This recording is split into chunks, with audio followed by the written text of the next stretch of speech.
ಎಲ್ಲರಿಗೂ ನಮಸ್ಕಾರ. ನಮ್ಮ ಜ್ಞಾನಸೂತ್ರಂ ಯೂಟ್ಯೂಬ್ ಚಾನೆಲ್ಗೆ ನಿಮಗೆ ಮರಳಿ ಸ್ವಾಗತ. ಇವತ್ತಿನ ವಿಡಿಯೋದಲ್ಲಿ ನಾವು international financial market, exchange rate and risk hedging, ಹಾಗೆಯೇ ಇಂಟರ್ನ್ಯಾಷನಲ್ ಆರ್ಬಿಟ್ರೇಜ್ ಈ ಕಾನ್ಸೆಪ್ಟ್ಸ್ಗಳ ಬಗ್ಗೆ ಕಂಪ್ಲೀಟ್ ವಿಡಿಯೋನ ಮಾಡಿದ್ದೀವಿ. ಈ ವಿಡಿಯೋನ ಶುರು ಮಾಡೋದಕ್ಕಿಂತ ಮುಂಚೆ ನೀವೇನಾದರೂ ಇನ್ನೂ ನಮ್ಮ ಚಾನಲ್ಗೆ ಸಬ್ಸ್ಕ್ರೈಬ್ ಆಗಿಲ್ಲ ಅಂದರೆ ಈ ಕೂಡಲೇ ಸಬ್ಸ್ಕ್ರೈಬ್ ಆಗಿ, ವಿಡಿಯೋಸ್ನ ಲೈಕ್ ಮಾಡಿ ಹಾಗೆ ಶೇರ್ ಮಾಡಿ. ಬನ್ನಿ ವಿಡಿಯೋನ ಶುರು ಮಾಡೋಣ. ಮೊದಲನೇದ concept exchange rate risk and hedging technique. ಇಲ್ಲಿ ಫಾರೆಕ್ಸ್ ಮಾರ್ಕೆಟಲ್ಲಿ ಕರೆನ್ಸಿ ಎಕ್ಸ್ಚೇಂಜ್ ಆಗೋದ್ರಿಂದ ಯಾವ್ಯಾವ ರೀತಿಯಾದ ರಿಸ್ಕ್ ಬರುತ್ತಪ್ಪ ಅಂತ ಅಂದರೆ 3 ಥರದ ರಿಸ್ಕ್ ಬರುತ್ತೆ. ಒಂದು ಟ್ರಾನ್ಸಾಕ್ಷನ್ ರಿಸ್ಕ್, ಇನ್ನೊಂದು ಟ್ರಾನ್ಸ್ಲೇಷನ್ ರಿಸ್ಕ್, ಹಾಗೆ ಎಕನಾಮಿಕ್ ರಿಸ್ಕ್. ಟ್ರಾನ್ಸಾಕ್ಷನ್ ರಿಸ್ಕ್ ಅಂತ ಅಂದರೆ loss due to settlement of contracts in foreign currency. Foreign ಕರೆನ್ಸಿಯಲ್ಲಿ ನಾವು ಕಾಂಟ್ರಾಕ್ಟ್ಸನ್ನು ಸೆಟಲ್ಮೆಂಟ್ ಮಾಡೋಕ್ಕೆ ಹೋದಾಗ ಆಗುವಂಥ ಲಾಸನ್ನು ಟ್ರಾನ್ಸಾಕ್ಷನ್ ರಿಸ್ಕ್ ಅಂತ ಹೇಳಿ ಕರಿತೀವಿ. ಇನ್ನು ಎರಡನೇ ಥರದ ರಿಸ್ಕು ಟ್ರಾನ್ಸ್ಲೇಷನ್ ರಿಸ್ಕ್. ಇಲ್ಲಿ change in value of foreign asset or liability when consolidated in home currency. ಅಂದರೆ ಫಾರಿನ್ ಕರೆನ್ಸಿ ವ್ಯಾಲ್ಯೂ ಜಾಸ್ತಿ ಇದೆ, ಅದನ್ನೇ ನಾವು ನಮ್ಮ ಕಂಟ್ರಿಯ ಕರೆನ್ಸಿಗೆ ಕನ್ವರ್ಟ್ ಮಾಡಿಕೊಂಡಾಗ ಅದರ ವ್ಯಾಲ್ಯೂಯಲ್ಲಿ ಆಗುವಂಥ ಚೇಂಜಸನ್ನು ಅಥವಾ ಲಾಸನ್ನು ನಾವು ಟ್ರಾನ್ಸ್ಲೇಷನ್ ರಿಸ್ಕ್ ಅಂತ ಹೇಳಿ ಕರಿತೀವಿ. ಇನ್ನು ಮುಂದೆಂದು ಎಕನಾಮಿಕ್ ರಿಸ್ಕ್. ಎಕನಾಮಿಕ್ ರಿಸ್ಕ್ ಅಂತ ಅಂದರೆ the long term effect on market value of firm due to exchange rate fluctuation. Exchange rate fluctuate ಆಗ್ತಿರೋದ್ರಿಂದ ಹೇಗೆ ಅದು ಮಾರ್ಕೆಟ್ ವ್ಯಾಲ್ಯೂ ಆಫ್ ಫರ್ಮ್ ಮೇಲೆ ಒಂದು ಲಾಂಗ್ ಟರ್ಮ್ ಎಫೆಕ್ಟ್ ಬೀಳುತ್ತೋ ಆ ಎಫೆಕ್ಟನ್ನು ನಾವು ಎಕನಾಮಿಕ್ ರಿಸ್ಕ್ ಅಂತ ಹೇಳಿ ಕರಿತೀವಿ. ಇದಿಷ್ಟು types of risk under exchange rate. ಇನ್ನು ಮುಂದಿನ ಕಾನ್ಸೆಪ್ಟ್ ಹೆಡ್ಜಿಂಗ್ ಟೆಕ್ನಿಕ್ಸ್. ಹಾಗಾದರೆ ಈ ಥರದ ರಿಸ್ಕ್ಗೆ ಹೆಡ್ಜಿಂಗ್ ಟೆಕ್ನಿಕ್ಸ್ ಯಾವುದ್ಯಾವುದಿದೆ ಅನ್ನೋದನ್ನು ನೋಡೋಣ. ಮೊದಲನೇದಾಗಿ ಹೆಡ್ಜಿಂಗ್ ಅಂದರೆ ಏನು ಅಂತ ತಿಳ್ಕೊಳ್ಳೋಣ.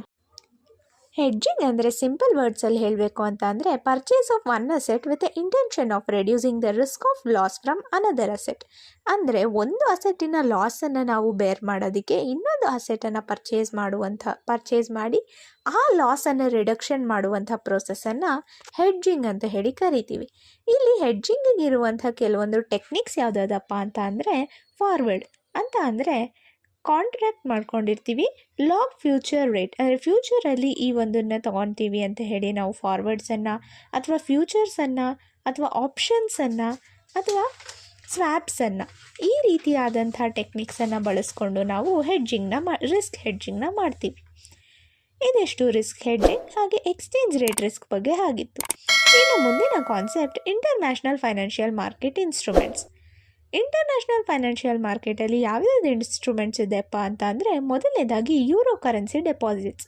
ಅಂದರೆ deposits held in a currency outside its home ಕಂಟ್ರಿಯನ್ನು ಬಿಟ್ಟು ಔಟ್ಸೈಡ್ ದ ಕಂಟ್ರಿ ಯಾವುದಾದ್ರೂ ಕರೆನ್ಸಿ ಡೆಪಾಸಿಟ್ಸ್ ಇದ್ದರೆ ಅದನ್ನು ಯೂರೋ ಕರೆನ್ಸಿ ಡೆಪಾಸಿಟ್ಸ್ ಅಂತ ಹೇಳಿ ಕರಿತೀವಿ. ಇದು ಯೂರೋನಲ್ಲಿ ಮೆಷರ್ ಆಗಿರುತ್ತೆ. Next euro bonds issued in currency outside its home country ಅಂದರೆ ಯೂರೋ ಬಾಂಡ್ಸ್ ಅಂತ ಹೇಳಿ ನಾವು ಕರಿತೀವಿ.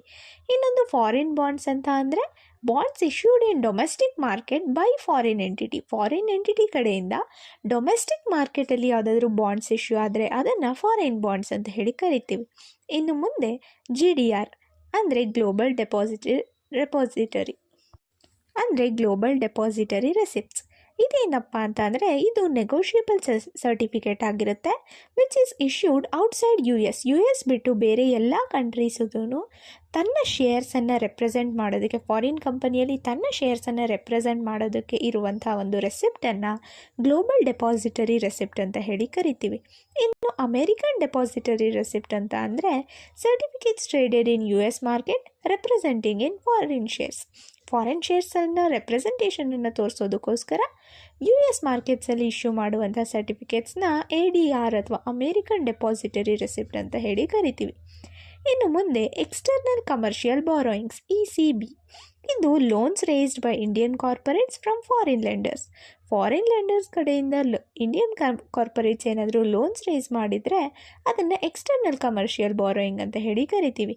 ಇದಿಷ್ಟು ಇಂಟರ್ನ್ಯಾಷನಲ್ ಫೈನಾನ್ಷಿಯಲ್ ಮಾರ್ಕೆಟ್ ಇನ್ಸ್ಟ್ರೂಮೆಂಟ್ಸ್ ಬಗ್ಗೆ ಆಗಿತ್ತು. ಇನ್ನು ಮುಂದಿನ ಕಾನ್ಸೆಪ್ಟ್ ಇಂಟರ್ನ್ಯಾಷನಲ್ ಆರ್ಬಿಟ್ರೇಜ್ ಅಂತ ಅಂದರೆ buying currency or security in one market and selling it in another for profit due to price difference. ಒಂದು ಕರೆನ್ಸಿಯಲ್ಲಿ ಒಂದು ಮಾರ್ಕೆಟಲ್ಲಿ ನಾವು ಕರೆನ್ಸಿಯನ್ನು ಅಥವಾ ಸೆಕ್ಯೂರಿಟೀಸನ್ನು ಬೈ ಮಾಡಿ ಅದನ್ನು ಇನ್ನೊಂದು ಮಾರ್ಕೆಟಲ್ಲಿ ಸೆಲ್ ಮಾಡ್ತೀವಿ. ಈ ಒಂದು ಪ್ರೊಸೆಸನ್ನು ಆರ್ಬಿಟ್ರೇಜ್ ಅಂತ ಹೇಳಿ ಕರಿತೀವಿ. ಈ ಆರ್ಬಿಟ್ರೇಜು ನಮಗೆ ಏನನ್ನ ಕೊಡುತ್ತೆ, ಯಾಕೆ ಮಾಡಬೇಕು ಅಂತ ಅಂದರೆ ಪ್ರಾಫಿಟನ್ನು ಗೇನ್ ಮಾಡೋದಕ್ಕೆ, ಪ್ರೈಸ್ ಡಿಫ್ರೆನ್ಸಿಂದ ಅರೈಸ್ ಆಗಿರುವಂಥ ಪ್ರಾಫಿಟನ್ನು ಗೇನ್ ಮಾಡೋದಕ್ಕೋಸ್ಕರ ನಾವು ಈ ಒಂದು ಇಂಟರ್ನ್ಯಾಷನಲ್ ಆರ್ಬಿಟ್ರೇಜ್ ಅಂತ ಮಾಡಬೇಕಾಗುತ್ತೆ. ಇದರಲ್ಲಿರುವಂಥ ಟೈಪ್ಸ್ ಯಾವುದ್ಯಾವುದಪ್ಪ ಅಂತ ಅಂದರೆ ಲೊಕೇಶ್ನಲ್, ಟ್ರಯಾಂಗ್ಯುಲರ್ ಹಾಗೆ ಕವರ್ಡ್ ಇಂಟ್ರೆಸ್ಟ್.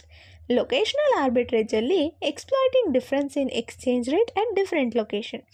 ಡಿಫ್ರೆಂಟ್ ಎಕ್ಸ್ಚೇಂಜ್ ರೇಟನ್ನು ಡಿಫ್ರೆಂಟ್ ಲೊಕೇಶನ್ಸಲ್ಲಿ ಬೈ ಮಾಡಿ ನಾವೇನಾದರೂ ಆರ್ಬಿಟ್ರೇಜ್ ಮಾಡಿದ್ರೆ ಅದನ್ನು ಲೊಕೇಶ್ನಲ್ ಆರ್ಬಿಟ್ರೇಜ್ ಅಂತ ಹೇಳಿ ಕರಿತೀವಿ.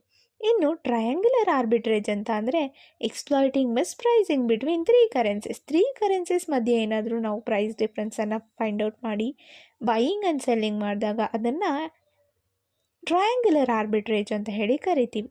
ಇನ್ನು ಕವರ್ಡ್ ಇಂಟ್ರೆಸ್ಟ್ ಅಂದರೆ exploiting interest rate of differentials with forward ಕಾಂಟ್ರಾಕ್ಟ್ಸಲ್ಲಿ ನಾವೇನಾದರೂ ಡಿಫ್ರೆನ್ಷಿಯಲ್ನ ನೋಡಿ ಅಲ್ಲಿ ಆರ್ಬಿಟ್ರೇಜ್ ಮಾಡೋದನ್ನು ನಾವು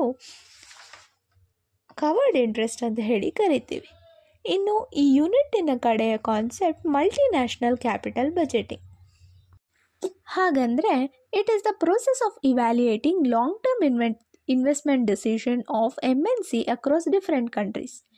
MNC ಕಂಪನೀಸ್ಗಳ ಒಂದು ಲಾಂಗ್ ಟರ್ಮ್ ಇನ್ವೆಸ್ಟ್ಮೆಂಟ್ ಡಿಸಿಷನನ್ನು ಇವ್ಯಾಲ್ಯೂಯೇಟ್ ಮಾಡುವಂಥ ಪ್ರೋಸೆಸ್ಸನ್ನು ಮಲ್ಟಿನ್ಯಾಷನಲ್ ಕ್ಯಾಪಿಟಲ್ ಬಜೆಟಿಂಗ್ ಅಂತ ಹೇಳಿ ಕರಿತೀವಿ. ಈ ಒಂದು MNC ಕ್ಯಾಪಿಟಲ್ ಬಜೆಟಿಂಗ್ ಮಾಡೋದು ತುಂಬಾ ಡಿಫಿಕಲ್ಟ್ ಪ್ರೋಸೆಸ್ ಆಗಿದೆ. ಯಾಕಂದರೆ exchange rate, inflation rate, taxes, political risk ಅನ್ನೋದು ತುಂಬಾ ವೇರಿಯೇಷನ್ಸ್ ಇರುತ್ತೆ, ಹಾಗೆ ಜಾಸ್ತಿನೇ ಇರುತ್ತೆ.